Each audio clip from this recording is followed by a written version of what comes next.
আসসালামু আলাইকুম, আমি সাইদ, বিডি বিসমিল্লাহ কম্পিউটার আইটি থেকে। আজকে আমরা মাইক্রোসফট ওয়ার্ডের বেসিক ক্লাস 1 শিখব।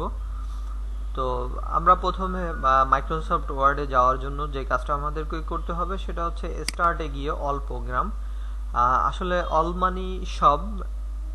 এই জন্য আমরা অলে গিয়ে দেখব যে আমাদের যত সফটওয়্যার ইনস্টল করা আছে সব আমরা অলে ক্লিক করলে পাবো। ইভেন এখানে দেখেন আমরা মাইক্রোসফট অফিস 2013, এটা অনেকটা একটা লেটেস্ট ভার্সনের ভিতরেই পড়ে। এখানে আমরা মাইক্রোসফট ওয়ার্ডের কাজ করব। তো এই জন্য আমরা এখানে মাইক্রোসফট ওয়ার্ডে ক্লিক করব। ওয়ার্ডটা এখন ওপেন হচ্ছে। তো আমরা প্রথমে যে কাজটা করব সেটা হচ্ছে যে ব্ল্যাঙ্ক পেজ। ব্ল্যাঙ্ক মানি তো আমরা জানি যে একটা খালি পেজ, ব্ল্যাঙ্ক ডকুমেন্ট। আমরা ব্ল্যাঙ্ক ডকুমেন্টে ক্লিক করলে একটা খালি পেজ আসবে। তো আমরা আজকে যে কাজটা করব সেটা হচ্ছে ফাইল থেকে new, open, save S, just এতটুকুই শিখব আমাদের প্রথম ক্লাসে। তো সাপোজ আমি একটা প্রতিষ্ঠানে চাকরি করি, অবশ্যই আমাকে কি করা লাগবে, কিছু লেখা লাগবে। তো এই জন্য আমি সাপোজ আমি এখানে যে কোনো কিছু লিখতে পারি।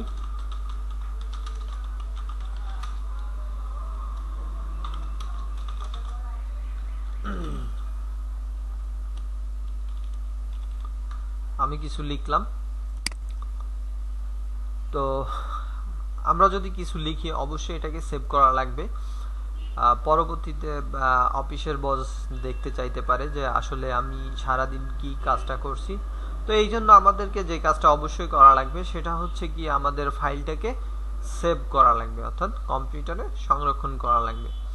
এখানে দেখা যাচ্ছে যে ডকুমেন্ট 1 দেয়া আছে। আমরা যদি কোনো নামে ফাইলটা সেভ করি তবে এখানে নাম আসবে। তো এই জন্য আমরা যে কাজটা করব সেটা হচ্ছে ফাইলে গিয়ে আমরা সেভ অপশনে যাব। সেভ অপশনে গিয়ে আসলে ফাইলটাকে আমি কোথায় সেভ করতে চাই, আর ডেস্কটপে সেভ করতে চাই নাকি মাই ডকুমেন্টে সেভ করতে চাই, কোথায় সেভ করতে চাই এটা হচ্ছে আমার উপর ডিপেন্ড করবে। অথবা আমরা ব্রাউজে গিয়েও অপশন দেখতে পারি আসলে কোথায় সেভ করব। বামে কিছু অপশন আছে, ডাউনলোডের ভিতর সেভ করব নাকি ডকুমেন্টের ভিতরে সেভ করব, কোথায় সেভ করব এরকম অপশন আছে। সাপোজ আমরা মাই ডকুমেন্টেই আমাদের ফাইলটা সেভ করি। সাপোজ আমি আসলে কি নামে সেভ করব এই ফাইলটাকে আমরা বিডি বিসমিল্লাহ কম্পিউটার নামেও সেভ করতে পারি বা জামাল কামাল যে কোনো নাম দিয়ে আমরা সেভ করতে পারি। এখানে জাস্ট এখানে ফাইল নেম দেয়া আছে। ফাইল নেম বক্সে আমি যে কোনো নাম, যেহেতু নেম বলছে এই ক্ষেত্রে আমরা যে কোনো নাম ইউজ করতে পারি। সো আমরা অবশ্যই এখানে নাম লিখছি যখন অবশ্যই সেভ করব। সেভ মানে কি, সংরক্ষণ করা। দেখেন আমরা আসলে আমাদের ফাইলটা সেভ হয়েছে কিনা আমরা এটা বুঝবো কি করে। উপরে আমাদের নামটা লেখা চলে এসেছে জামাল, তার মানে আমরা কনফার্ম যে আমাদের ফাইলটা সেভ হয়েছে। আচ্ছা, এবার একটা সমস্যা ফেস করা যায় অফিসে, সেটা হচ্ছে আমরা অফিসে কাজ করতেছি, আমার কম্পিউটারে আরো অনেকেই কাজ করতে পারে। এই ক্ষেত্রে অনেক গোপনীয় বিষয় থাকতে পারে যে আমার ফাইলটা যদি অন্য কেউ দেখে সেক্ষেত্রে আমার সমস্যা হতে পারে। সাপোজ বস বলে দিয়েছে যে এই ফাইলটা অন্য কেউ যেন না দেখে, দেখলে সমস্যা। তো এই ক্ষেত্রে আমরা কি করব, একটা পাসওয়ার্ড দিব, যে পাসওয়ার্ডটা শুধু আমি জানবো, অন্য কেউ জানবে না। আর পাসওয়ার্ডটা যদি আমি জানি, আমি বাদে অন্য কেউ ঢুকতে পারবে না এই ফাইলের ভিতরে। তো এই জন্য আমরা পাসওয়ার্ড দিব। পাসওয়ার্ড দেওয়ার সিস্টেমটা আমরা দেখি।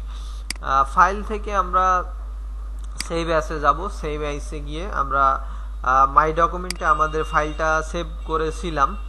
তো এই জন্য আমরা মাই ডকুমেন্টে গিয়ে এরপরে হচ্ছে আবার টুলসে যাব। টুলসে গিয়ে জেনারেল অপশনে গিয়ে আমার ইচ্ছা মতো আমি এখানে পাসওয়ার্ড দিতে পারবো। আর পাসওয়ার্ড দেওয়ার সিস্টেম আসলে আমরা বর্তমান যুগে সবাই মোবাইল ব্যবহার করি, মোবাইল ব্যবহারের মাধ্যমে কম বেশি আমরা সবাই জানি। তো আমি সাপোজ এখানে দিলাম 500, 500 দেওয়ার পরে আমি এখানে ওকে দিলাম, কনফার্ম পাসওয়ার্ড। আসলে পাসওয়ার্ডের ধর্মটাই এমন যে আমাদের সেম পাসওয়ার্ড দুইবার ইউজ করতে হয়, যাতে আমাদের পাসওয়ার্ডটা ভুল না হয়। দুইবার ইউজ করার ফলে আমাদের পাসওয়ার্ডটা আসলে সচরাচর ভুল হয় না, আমরা আবার দিলাম 500। ওকে, এরপরে দিব সেভ।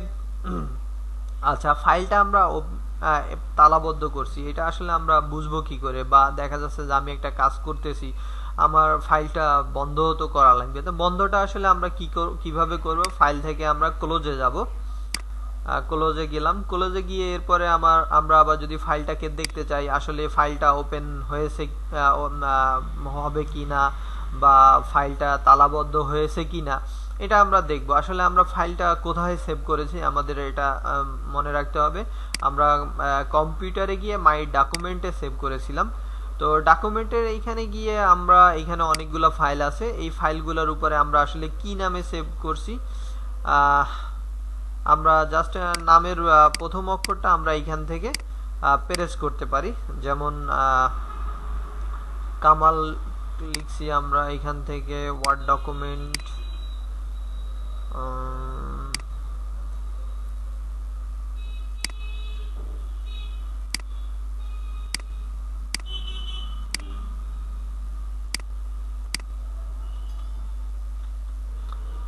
সরি আমাদের ভুল হয়েছে, আসলে কামাল লিখি নাই, আমরা জামাল লিখছি।